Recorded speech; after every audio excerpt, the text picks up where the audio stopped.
wabarakatuh. Waalaikumsalam warahmatullahi wabarakatuh. Al-Fatihah ila ruhi sayyidina wa habibina wa syafi'ina Rasulullah sallallahu alaihi wasallam wa ala alihi wa ashabihi azwajihi wa dhurriyyatihi bi anna Allah yu'li darajatin jannah wa yanfa'una bi asrarihim wa anwarihim wa ulumihim wa barakatihim fid dunya wal akhirah wa yarzuquna mahabbatahum wa yatawaffana ala millatihim wa yahsyuruna fi zumratihim bi salasilahumul Fatihah. A'udzu billahi minasyaitonir rajim. Bismillahirrahmanirrahim. Alhamdulillahi rabbil alamin arrahmanir rahim maliki yaumiddin.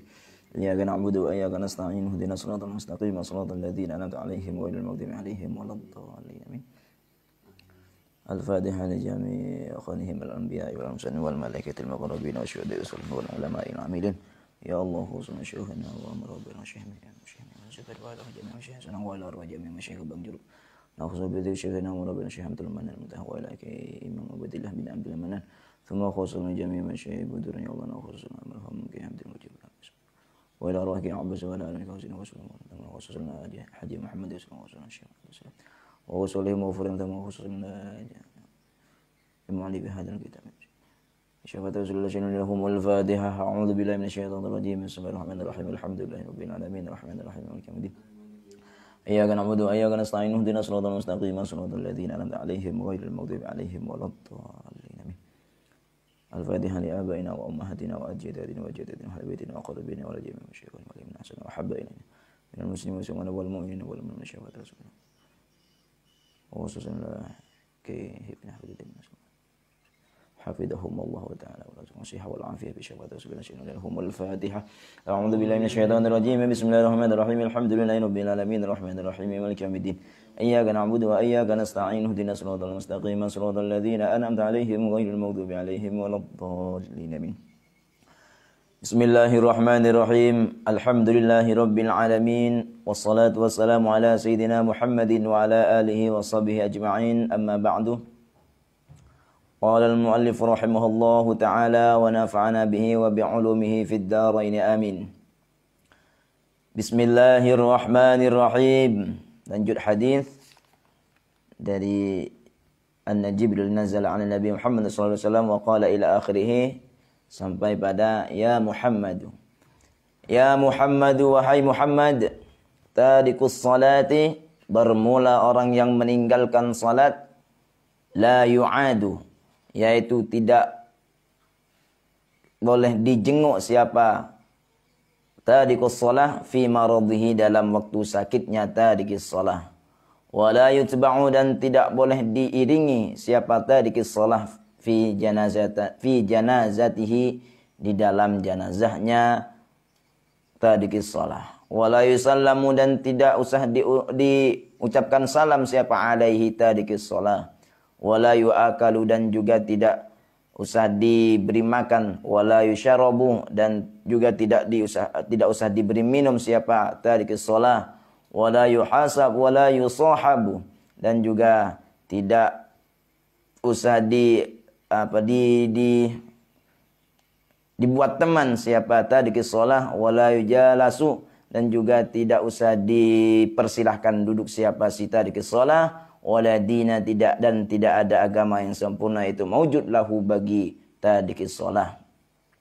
Artinya kita masih membahas tentang tarhib ala tarikus shalah. Menakut-nakuti atas orang yang meninggalkan salat dan beberapa ancaman yang kemarin kita sudah jelaskan. Tiba saatnya kita juga akan membahas tentang tarikus shalah, apa saja konsekuensinya dari orang yang meninggalkan salat. Yang pertama, ya Muhammadu, wahai Muhammad,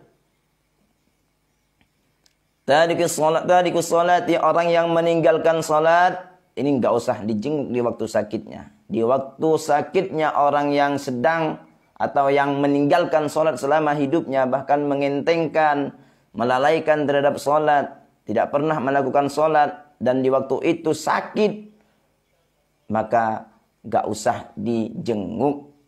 Meskipun toh dalam keadaan sakit. Hukum asal ketika menjenguk seseorang ini kan hukumnya sunnah. Menjenguk orang sakit ini hukumnya sunnah. Tapi ketika orang yang dijenguk ini adalah orang yang sakit dan tidak pernah sholat, bahkan melalaikan sholat, bahkan lagi menentang terhadap kewajiban sholat, nggak usah dijenguk dia. Ini akibatnya orang yang meninggalkan sholat. Satu, wala yusba'u fi janazatihi. Ketika orang yang meninggalkan sholat ini sudah di waktu sakit tidak boleh dijenguk, tidak usah dijenguk, dan sampai matinya pun juga nggak usah diiringi, biar makan sendiri. Siapa yang nanti akan mengantarnya? Ya orang-orang yang fusak, yang orang-orang yang sekutu dengannya. Nggak usah dihantarkan di waktu jenazahnya, nggak usah diteraki, biar makan sendiri aja. Di waktu apa? Di waktu hidupnya dia tidak pernah melakukan sholat, bahkan menentang terhadap kewajiban sholat. Wala yusallamu alaih. Ketika sudah orang-orang tersebut ini nyata dia tidak pernah melakukan sholat, sudah terkenal, satu kampung sudah mengetahui yang namanya sholat Jumat, yang seminggu sekali pun juga tidak pernah hadir, apalagi di setiap 5 waktunya tidak melakukan sholat, nggak usah diberi salam. Assalamualaikum, nggak usah. Kenapa? Dia meninggalkan sholat selama hidupnya. Dia adalah orang yang sering meninggalkan sholat, bahkan menentang terhadap sholat.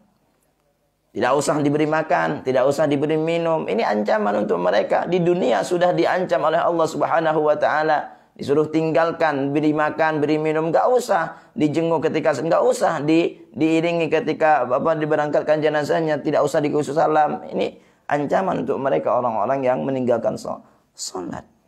Wala yusahabu wala yujalasu. Tidak usah dibuat teman.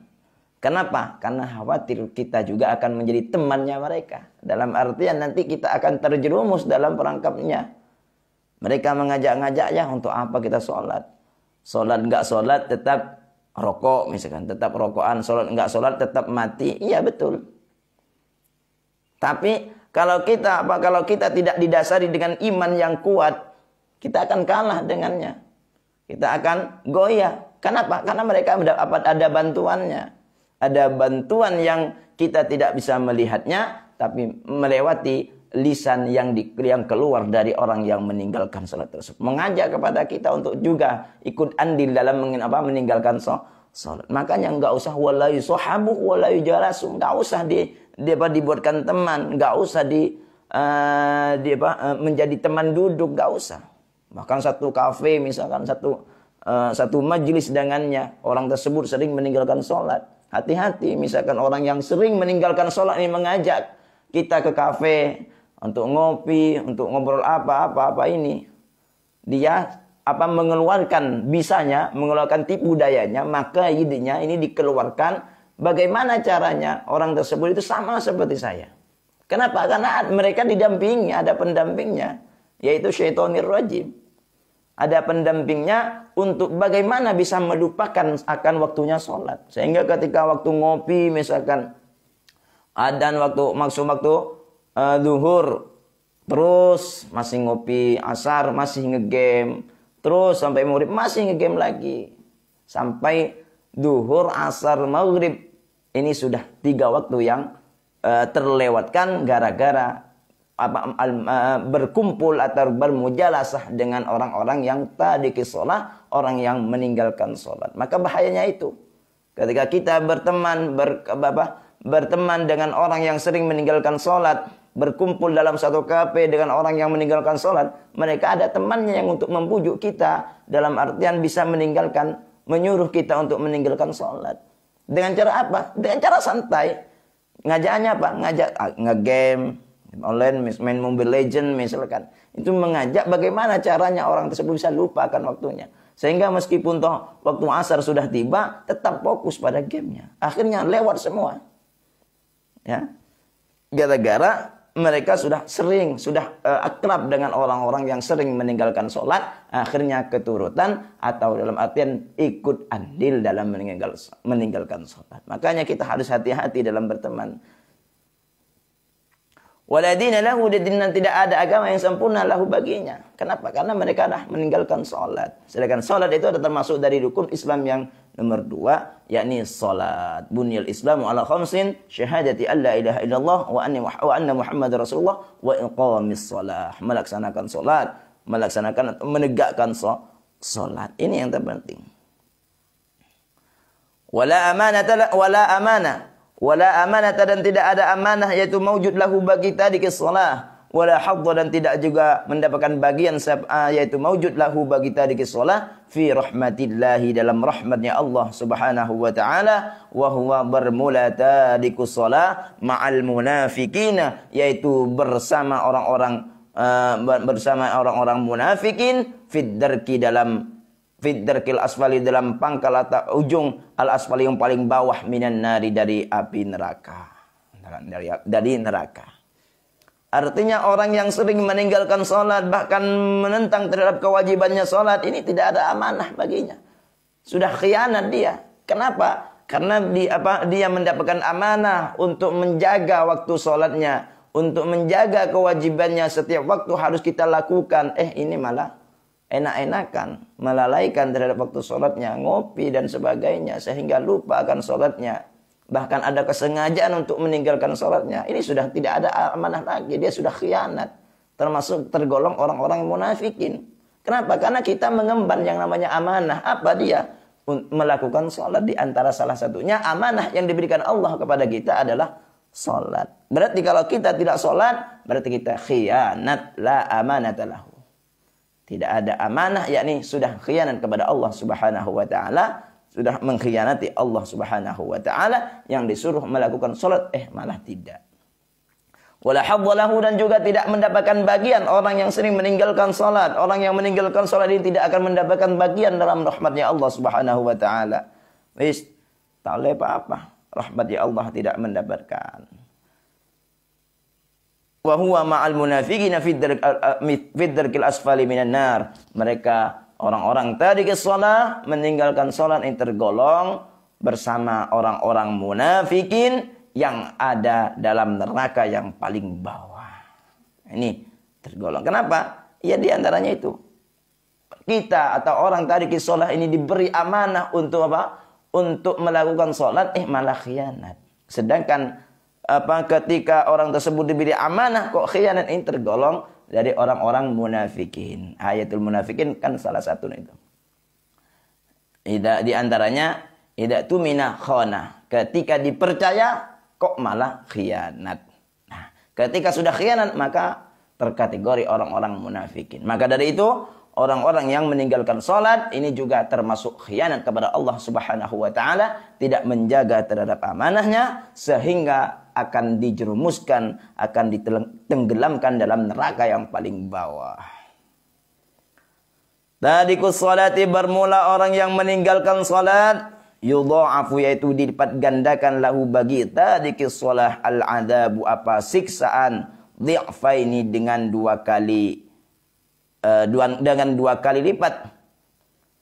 Wa ya'ti dan datang siapa tarikus salah yaumal qiyamati di hari kiamat wa qad ghullat dan sungguh dibelenggu apa yadahu apa kedua tangannya tarikis shalah ila unukihi pada lehernya si tarikis shalah.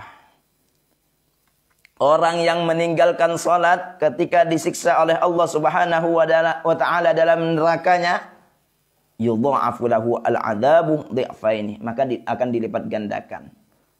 Orang mempunyai dosa karena tidak melakukan puasa atau sejenisnya kewajiban-kewajiban yang lain sama masuk nerakanya Allah.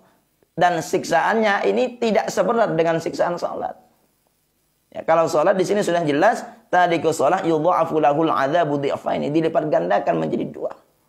Yang orang tersebut mendapatkan satu, kalau orang yang meninggalkan salat ini dilipat gandakan mendapatkan dua kali lipat gara-gara meninggalkan salat. Nanti di hari kiamat dia akan datang dengan keadaan posisi sedang dibelenggu. Artinya lehernya terbelenggu. Nah, itu gara-gara di dunia selama hidupnya ini tidak pernah melakukan sholat. Bahkan ya melakukan hanya 2 kali. Dan itu pun menentang terhadap kewajiban sholat. Sehingga nanti akibatnya akan ada ya'ti yaumal qiyamati wa qad ghullat yadahu ila unukihi. Wal malaikatu bermula malaikat yadribuna yaitu memukul siapa al malaika hu pada tarikis shalah. Sudah nanti datang di hari kiamat dengan dirinya dibelenggu, terbelenggu, kedua tangannya terbelenggu sampai pada lehernya, malaikat sedang memukul. Jadi tidak bisa berbuat apa-apa, hanya bisa menerima pukulan dari malaikat. Siap ataupun tidak siap, pasti malaikat akan memukulnya. Siap ataupun tidak siap, mereka tidak akan pernah bisa untuk melawannya. Nah, itu. Kenapa? Karena menjadi ketetapan siapapun yang meninggalkan salat nanti akan disiksa dengan 2 kali lipat dan akan datang di hari kiamat dengan keadaan tangannya terbelenggu dan sedang dipukul oleh para malaikat untuk menyiksa, dan kita tidak bisa berbuat apa-apa, hanya penyesalan yang ada. Itu.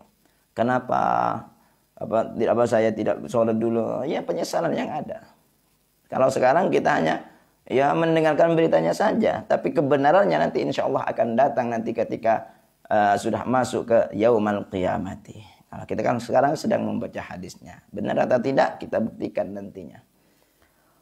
Wa tuftahu, dan dibuka lahu bagi tadiki shalah apa jahannamu, apa neraka jahannam. Fayudkhalu, maka dimasukkan siapa si tadiki shalah fi babiha, dalam pintunya jahannam. Kasahmi, seperti anak panah, fayahwi, kemudian jatuh siapa si tadiki shalah ala ra'sihi, atas kepalanya tadiki shalah, inda Qaruna, di samping Qarun, wa Hamanah, dan Haman, fid darkil asfali, dalam pangkal yang paling bawah, minan nari, dari neraka, ujung yang paling bawah. Ini. Jadi tadi kisah nanti akan disediakan yang namanya jahannamu. Tuftahu lahu jahannamu. Mereka tadi kisah akan nanti dibuat tempat masuk atau dibukakan pintu neraka jahannam. Dibukakan jahannam atau tempat yang spesial untuknya. Untuk siapa? Untuk tadi kisah. Kemudian dia akan dimasukkan oleh para malaikat lewat pintu tersebut. Seperti halnya kasahmi, seperti halnya anak panah. Bagaimana anak panah tersebut? Ya, anak panah itu kan kepalanya ini ke bawah, yang sampai dulu adalah ke bawah, ya. Yang sampai dulu adalah ke bawah, tajamnya itu, ya. Ujungnya ini yang sampai dulu ke bawah, sehingga fayahwi ala ra'si inda Qarun. Maka posisinya dia turun masuk dari neraka jahanam tersebut, ini posisinya kepalanya terlebih dahulu. Kepalanya terlebih dahulu lalu menimpa terhadap ujung daripada api neraka atau neraka tersebut, sehingga dia ada di bersamaan dengan Qarun dan Haman. Ini Qarun Haman ini adalah orang yang juga yang statusnya nanti akan sudah di nas, ya, untuk masuk ke neraka jahanam. Kenapa Qarun? Kenapa Haman? Qarun ini adalah Qarun Haman ini hidup di semasa dengan Nabi Musa. Ya, semasa dengan Nabi Musa. Qarun ini dulunya sebelum dia menjadi kaya, makanya ada harta karun, ini sudah tidak asing lagi. Qarun itu adalah orang yang dulunya sama dengan Nabi Musa, dalam artian menyembah Allah Subhanahu wa taala. Islam dia. Namun ketika demikian meminta, karena hidupnya ya sederhana, meminta doa kepada Nabi Musa untuk mendoakan akan kekayaan harta diberikan kepada Qarun. Ya, ternyata Nabi Musa mendoakan Qarun tersebut. Akhirnya dia adalah orang yang terkaya di waktu itu. Wah, emasnya banyak sekali. Uangnya ya juga banyak. Sehingga dikarenakan kekayaan yang saking banyaknya, Qarun ini tidak mampu untuk menjaga imannya. Dari mana? Tidak menyadari bahwasanya harta emas yang melimpah pada dirinya itu hanya sebagai titipan dari Allah Subhanahu wa taala. Tidak menyadarkan diri. Bahkan ketika sudah memiliki, sudah miliknya, bukan dari karena apa-apa.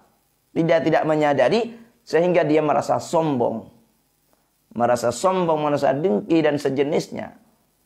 Sombong terhadap Nabi Musa, bahkan menantang Nabi Musa untuk mendoakan kembali untuk membinasakan yang dinamanya harta yang ia miliki.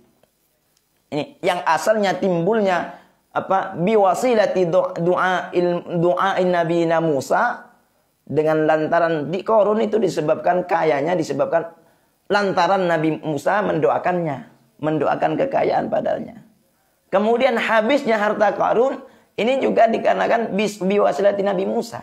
Kenapa? Karena Qarun ini adalah orang yang sombong, sehingga meminta untuk bagaimana pembuktian bahwasanya Nabi Musa ini benar-benar nabi, benar-benar orang yang bisa menghilangkan ini. Artinya Nabi Musa mendoakan untuk membinasakan harta Qarun, sehingga Allah Subhanahu wa taala benar-benar mengabulkan doanya. Yang pertama adalah doa untuk kekayaan Qarun, yang kedua doa untuk membinasakan membinasakan harta Qarun, sehingga Qarun dan juga hartanya ini masuk ke perut bumi.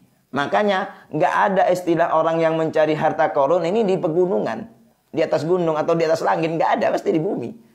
Diukur gini sampai mana, itu namanya harta Qarun. Karena memang betul-betul dulu harta Qarun berserta Qarunnya ini ditenggelamkan ke bumi, ditelan perut bumi, dibalik oleh Allah Subhanahu wa taala.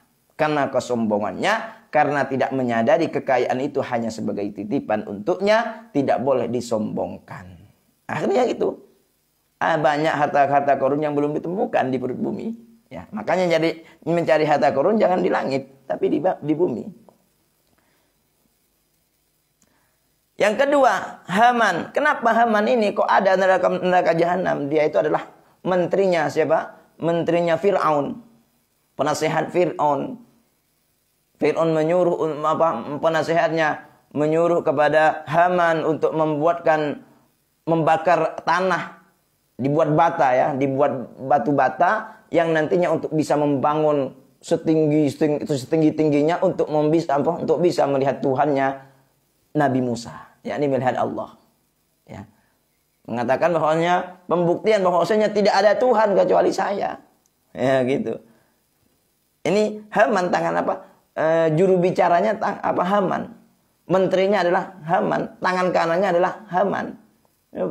Bapak penasihat yang bijak, dipercayai oleh Fir'aun, raja di waktu itu, yakni Haman. Nama Haman ini juga ada dalam Al-Quran sebanyak kalau nggak salah 6 kali. Ya, disebutkan dalam Al-Quran 6 kali. Jadi nama yang dalam meskipun toh dia masuk namanya dalam Al-Quran, bukan berarti dia baik. Ya, oh namanya dalam Al-Quran masuk surga, ya enggak. Nyatanya Haman ini di dalam Al-Quran disebutkan 6 kali, ya ada dalam ad-darki asfali minan nar, dalam neraka yang paling bawah. Haman itu adalah menteri atau tangan kanannya Fir'aun. Jadi Qarun, Fir'aun, Haman ini semasa dengan Nabi Musa. Tadikus salati, bermula orang yang meninggalkan salat. Idza rufi'at, ketika diangkat al-luqmatu satu suap ila fihi pada mulutnya si tadikis salah. Qalat, maka berkata al-luqmah, sesuap tersebut berkata lahu pada tadikis salah, la'anakallahu ya aduwallah. La'ana, mudah-mudahan melaknatkah kepadamu Allahu, siapa Allah, ya aduwallah, wahai musuhnya Allah. Ta'kulu, memakan siapa engkau rizqallahi, pada rizki yang diberikan Allah, tapi wala tuaddi, tapi tidak menunaikan, tidak melaksanakan siapa kamu faraidahu, pada kewajiban-kewajiban Allah. Artinya ketika kita orang tersebut diberi satu suap, baik itu nasi atau bubur dan sejenisnya, pokoknya satu suap ini disuapkan kepada mulutnya si orang yang meninggalkan sholat tersebut, maka satu suap ini akan berkata, satu suap nasi, maka yang disuapkan kepada mulutnya, maka satu suap nasi ini akan berkata kepada orang yang meninggalkan sholat tersebut, apa isi katanya? La'anakallahu, mudah-mudahan Allah Subhanahu wa taala melaknat engkau, wahai orang yang memakan saya. Wahai aduwallah, wahai musuhnya Allah. Ini satu luqmah, satu suap tersebut, satu suap nasi ataupun selainnya, ini berdoa kepada Allah agar Allah melaknat dia yang memakan satu, enggak rela, enggak ridho dirinya dimakan satu suap nasi tersebut, tidak ridho dimakan oleh siapa? Oleh orang yang meninggalkan sholat. Atau satu bubur, satu suap bubur, satu sendok bubur misalkan diberikan kepada atau dimakan pada orang yang meninggalkan sholat ini tidak ridho. Kenapa kok tidak ridho? Karena apa? Karena dirimu telah memakan saya sebagai rezeki yang diberikan oleh Allah Subhanahu wa taala kepada kamu, tetapi kamu tidak menyadari, tetapi kamu tidak menunaikan, tidak melaksanakan kewajiban Allah yang telah diwajibkan kepada kamu. Ini ketidakrelaan satu suap nasi tersebut atau satu suap lainnya ini kepada orang yang memakannya gara-gara dia tidak melaksanakan sholat. Tidak melaksanakan sholat. Sehingga satu suap nasi pun juga bentuk. Juga tak ikhlas dirinya dimakan oleh orang yang tidak melakukan sholat. Tapi kalau orang, misalkan Pak Kiai ataupun ulama-ulama, para alimin, para solihin, satu suap nasi ini ingin cepat-cepat untuk dimakan. Kenapa? Karena dia adalah termasuk orang yang patuh akan kewajiban yang diberikan kepada kita, kepada orang-orang alimin solihin tersebut. Ker untuk saya itu.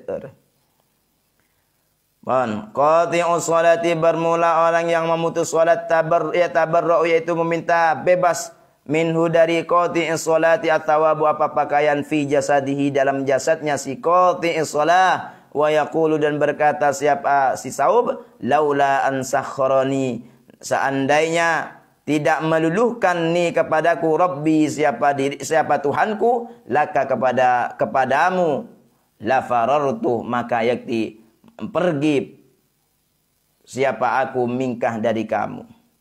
Orang yang meninggalkan salat, orang yang memutus salat, orang sudah tidak mau lagi untuk melakukan salat, pakaian yang ada di jasadnya ini meminta untuk dibebaskan. Berkata, seandainya Tuhanku tidak meluluhkan diriku untuk dipakai kepadamu,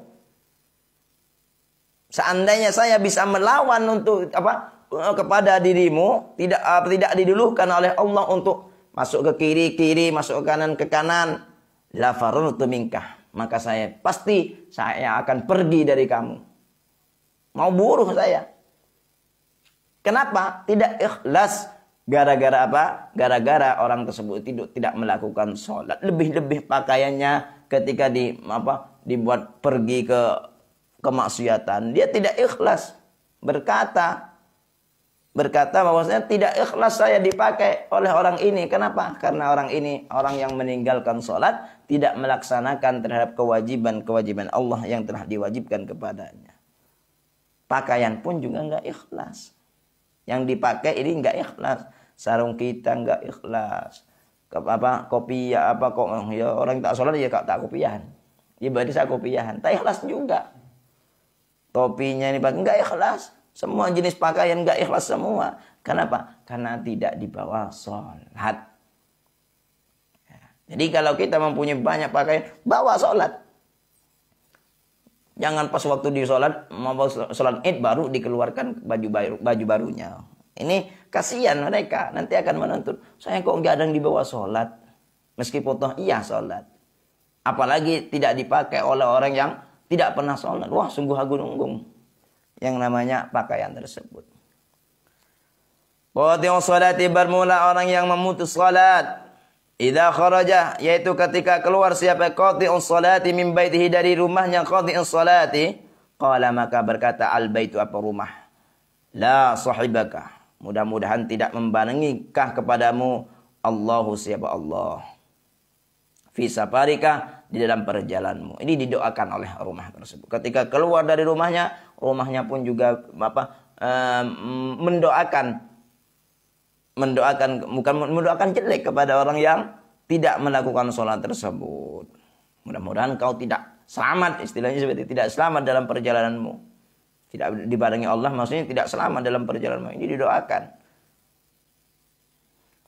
Wala khalfaka dan juga tidak menggantikan siapa Allah kepadamu fi atharika dalam keluargamu wala aada dan tidak mengembalikan siapa Allah kepadamu ila ahlika pada keluargamu saliman dengan keadaan selamat. Nah ini doa rumah yang ditinggalkan oleh orang atau yang dibuat bepergian Misalkan orang tersebut keluar dari rumahnya, orang yang qati'us shalah, menghentikan sholat atau tidak meninggalkan tidak melakukan sholat ini, kok keluar dari rumahnya berkata, berdoa kepada Allah, berdoa meminta kepada Allah agar orang ini tidak selamat dalam perjalanannya. Nah ini hati-hati ketika kita berjalan, sekiranya tidak memuat untuk melakukan sholat, maka sholat terlebih dahulu. Di waktu perjalanan kok tak sempat dengan sholat tambuah misalkan sampai lupa, maka sholat terlebih dahulu. Takut kita keluar tersebut ini akan mendoa semasa hidupnya dilaknat oleh Allah Subhanahu wa taala, wa ba'da mamatihi, dan setelah matinya, mati dan hidupnya akan dilaknat oleh Allah Subhanahu wa taala. Qati'us salati, bermula orang yang memutus salat, yamutu yaitu mati siapa si qati'us salati, yahudiyan tingkah Yahudi, wa yub'atsu dan tinggal dibangkitkan siapa si qati'us salati, nasraniyan dengan keadaan Nasrani. Hidup dilaknat oleh Allah. Siapa? Orang yang meninggalkan sholat. Mati dilaknat oleh Allah. Siapa? Orang yang meninggalkan sholat. Orang yang meninggalkan sholat matinya dengan keadaan Yahudian. Nanti akan dibangkitkan. Sampai hari kiamat nanti akan bangkit kembali yaumul ba'ats. Ya, di hari akan dibangkitkan semua orang-orang yang sudah mati akan dibangkitkan. Bangkitnya dengan keadaan beragama Nasraniyan. Matinya dengan keadaan Yahudi. Bangkitnya kembali nanti akan beragama Nasrani. Na'udzubillahi min dzalik. At-tarwibu yaitu menyenang-nyenangi fi sholati dalam sholat. Awal waktu di permulaan waktu. Wat-tarhibu dan menakut-nakuti min ta'khiriha dari mengakhirkan sholat. An waktiha dari waktunya sholat. Qala telah bersabda siapa Nabi Muhammad sallallahu alaihi wasallam. Apa isi sabdanya? Awalul waktu permulaan waktu ridwanullahi yaitu mendapatkan ridhonya Allah Subhanahu wa taala. Wa wasatul waktu bermula pertengahan waktu rahmatullahi yaitu mendapatkan rahmatnya Allah Subhanahu wa taala. Wa akhirul waktu bermula akhirnya waktu afwullah yaitu mendapatkan ampunannya Allah Subhanahu wa taala azza wajal. Ini apa? Hadisnya Rasulullah SAW yang telah disampaikan. Awal waktu ridwanullah. Jadi orang ketika melakukan salatnya di awal waktu, ini akan mendapatkan ridho dari Allah Subhanahu wa taala. Dalam artian waktu salat sedang kemarin sudah saya sampaikan bahwasanya waktu salat adalah muwassa, diperluas waktunya. Artinya kewajiban asal kita melakukan pertama kali di awal waktu, ya. Di awal waktu kita harus salat. Ketika masuk waktu kita sholat. Namun waktunya ini diperluas. Dikarenakan waktunya ini diperluas. Maka kita sebagai orang muslim yang mempunyai kewajiban untuk sholat. Ini kalau ingin melakukan sholat di akhir waktu ataupun di pertengahan waktu. Jangan sampai lupa untuk melakukan niat azam dalam diri kita. Untuk melakukan sholat di pertengahan waktu ataupun di akhir waktu. Kalau dilakukan di pertengahan waktu. Maka akan mendapatkan rahmatnya Allah Subhanahu wa ta'ala. Kalau dilakukan di akhir waktu, maka akan mendapatkan ampunan dari Allah Subhanahu wa taala. Kalau dilakukan setelah keluar waktu, maka akan mendapatkan siksaan dari Allah Subhanahu wa taala. Jadi beda. Hanya waktu salat hanya ada 3. Yang pertama yang pembagian waktu salat yang pertama adalah ridwanullah, waktu pertama kali dilakukan. Ketika di pertengahan adalah rahmatullah. Ketika di akhir waktu adalah afwullah. Ini masih kategori dalam waktu, ya. Dalam waktu, misalkan duhur jam 12 kita langsung sholat. Ini adalah rahmatullah, ridwanullah. Terus yang kedua boleh melakukan sholat nanti di setengah 2. Yang setengah 2 sholat ini adalah rahmatullah. Jam setengah 3 adalah akhir waktu, adalah afwullah, pengampunan Allah Subhanahu wa taala.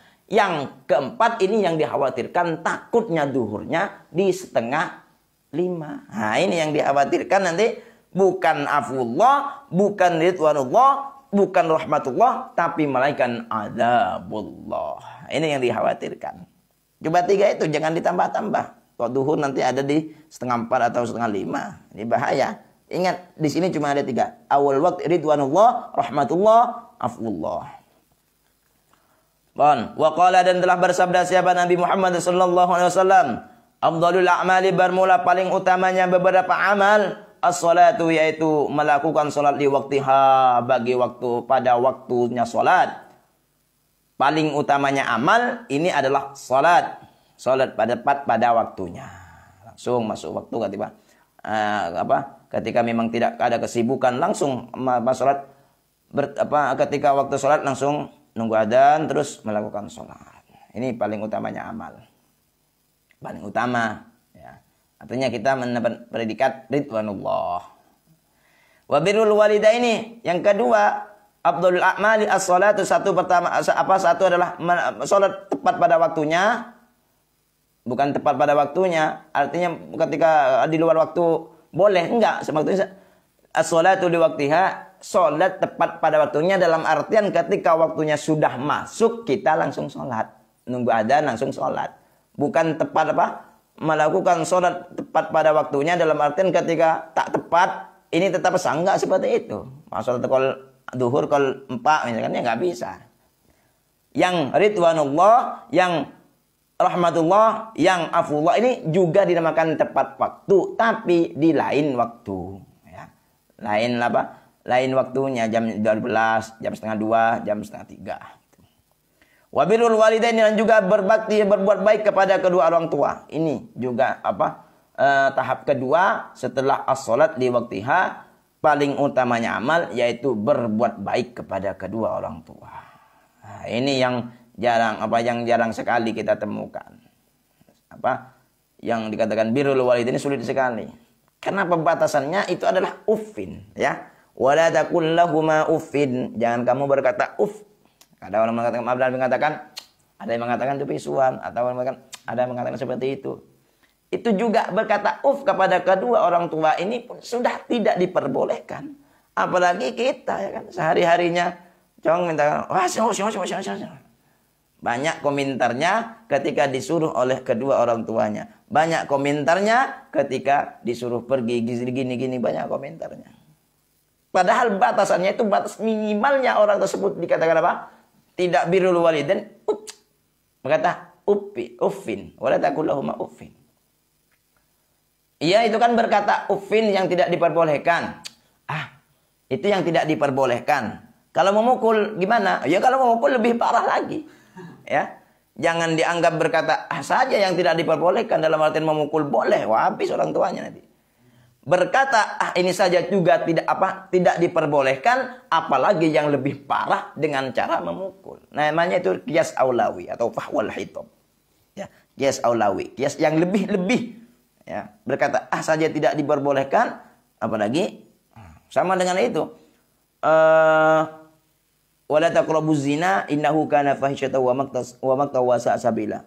Tidak boleh mendekati zina. Berarti kalau zina ungkuan bukan enggak apa-apa. Yang tidak diperbolehkan kan mendekati zina, ya. Kalau zinanya berarti enggak apa-apa. Oh, yang enggak seperti itu. Ini pemahaman orang-orang jahiliyah, ya. Mendekati saja tidak diperbolehkan, apalagi langsung nyemplung ke zinahan. Ini akan ada orang yang mempunyai statement seperti itu. Mendekati yang tidak diperbolehkan. Kalau zina, iya kan jelas. Wala taqrabuz zina, tidak boleh mendekati zina. Berarti kalau zina ungkuan, wah ini parah. Ya, itu namanya qiyas aulawi. Mendekati saja tidak diperbolehkan, apalagi masuk di dalamnya. Wal jihadu, dan jihad ini yang ketiga adalah jihad perang. Kalau kita ya jihadun nafsi, memerangi nafsu kita. Laisal ghina ghinan nafs. Tidak ada orang yang kaya kecuali orang yang memerangi dirinya, hawa nafsunya. Karena memerangi hawa nafsu ini sangat sulit. Kalau kita belum bisa memerangi hawa nafsu, ya jangan berperanglah. Orang kafir berpiara, enggak usah. Hawa nafsu kita perangi dulu. Wa fi haditsil Bazzar, dan dalam hadis Bazzar qala, berkata siapa Bazzar? Tsumma ata, kemudian datangan Nabi Muhammad sallallahu alaihi wasallam ala qaumin, atas satu kaum turdahu, yang dibenturkan ru'usuhum, kepala-kepalanya si kaum bisokhri, dengan batu besar. Rasulullah pernah datang menghampiri kaum, ini kejadian di waktu Isra Mi'raj, ya. Di waktu Mi'raj Rasulullah ini melihat suatu kaum yang kepalanya dibenturkan pada batu besar. Pepiar dan batu besar. Dibenturkan kepada batu besar. Kullama rudikhat, Setiap kali dibenturkan apa ru'us, kepalanya adat, maka kembali seperti semula. Kamakan seperti halnya kembali semula apa ru'us. Setiap kali dibenturkan, boleh bentur lagi, boleh. Setiap kali bentur lagi, boleh. Tak buambu. Hancur. Apa yang namanya kepalanya kembali lagi seperti itu, dibenturkan lagi, hancur lagi, terus seperti demikian. Wala yaftur, dan tidak kendur anhum dari mereka kaum min dzalika, dari demikian itu turdakhu ru'usuhum syai'un apa sesuatu. Ia tidak henti-henti. Terus jangan gelarwah, langsung bentur lagi balik boleh, bentur lagi boleh. Qala, lalu berkata siapa Nabi? Ya Jibril, ini kan di waktu Isra Mi'raj yang Rasulullah bersamaan dengan malaikat Jibril, yang Rasulullah Mi'rajnya didampingi oleh malaikat Jibril, lalu menjumpai suatu kaum tadi yang membenturkan kepalanya ke batu. Ya. Lalu berkata, ya Rabb, ya Jibril, wahai malaikat Jibril, man huwa haula? Man yadus apa haula bamurad, demikian itu kaum yang membenturkan kepalanya ke batu tersebut. Siapa malaikat Jibril? Qala, berkata siapa malaikat Jibril? Haulai, ya Rasulullah, haulai membuat mula mereka itu kaum alladzina, yaitu orang-orang tathaqalat, yang merasa berat ru'usuhum apa kepala-kepalanya mereka anis salati, dari melakukan salat. Berat saya melakukan salat. Kita keberat saya melakukan, saya ngendah berat. Oh, dekik bahkan apa? Tak khawatir ketika saya ruku langsung jumpa led. Itu. Dan makanya ini kan apa? Merasa berat itu suatu ungkapan bahwasanya ini orang malas melakukan salat. Merasa berat kepalanya untuk menundukkan, menuruku, merasa berat. Oh, khawatir. Itu orang-orang yang lalai atau orang-orang yang merasa malas akan melakukan salat. Wa Ibnu Abbas, datangnya hadis dari Ibnu Abbas radhiyallahu anhuma qol, berkata sahabat Ibnu Abbas, idza kana, ketika ada apa yaumul qiyamati, apa hari kiamat, yukta, maka didatangkan siapa birajulin, siapa seorang laki, fayuqafu, maka kemudian diberhentikan apa baina yadayillahi, apa di hadapan Allah Subhanahu wa taala, fayamuru, maka memerintahkan Allah siapa Allah bihi dengan rajul ilan nari, pada masuk neraka. Ketika hari kiamat tiba, ada seorang laki dihadapkan, ada seorang laki dihadapkan, didatangkan. Kemudian apa orang lelaki tersebut dihadapkan di hadapan Allah Subhanahu wa taala, lalu kemudian Allah menyuruh orang lelaki tersebut untuk masuk ke dalam nerakanya Allah. Fayaqulu, kemudian berkata siapa rajul? Seorang laki yang dihadapkan tadi di hadapan Allah ini berkata, ya Rabb, wahai Tuhanku, bimana, dengan apa landasan yang kau memasukkan saya ke dalam neraka-Mu ya Rabb? Fayaqulu, maka kemudian berfirman siapa Allah Ta'ala, bitakhirikas salah, dengan sebab kamu mengakhirkan as-salatah, pada salat, an waktiha, dari waktunya salat. Nah ini seorang laki nantinya yang didatangkan di hari kiamat di hadapan Allah Subhanahu wa taala, kemudian Allah memerintahkan untuk masuk ke dalam nerakanya Allah. Berkata siapa? Ya seorang laki tersebut, ya Rabb, kenapa engkau memasukkan saya ke neraka-Mu? Apa alasan engkau memasukkan saya? Tak menyadari bahwa selama hidupnya dia adalah orang yang mengakhirkan salat. Fayaqulu ta'ala bitakhirikas salah. Kamu adalah tergolong orang-orang yang mengakhirkan salat dari waktunya. Artinya mengakhirkan salat itu bukan mengakhirkan di waktu duhur dilakukan jam 2:30, bukan seperti itu. Tapi orang ini mengakhirkan salat dari waktunya dalam artian melakukan salatnya di 4:30. Itu duhur 4:30. Itu mengakhirkan salatnya. Mengakhirkan salatnya di 4:30. Bahkan ada sebagian yang tidak mengganti sama sekali. Subuh misalkanlah penare subuh mulai tak teman ganti ya itu bitakhirikas salah, sebab kamu mengakhirkan tanpa disadari orang tersebut, sehingga ngeluh dirinya atau mengajukan dirinya, kenapa ya Rabb engkau memasukkan saya ke neraka, apa salah saya, kok bisa menjerumuskan dalam nerakamu itu? Takhirikas salah, mengakhirkan salat dari waktunya. Kamu tidak pernah salat kan? Iya, oh iya, wis masuk.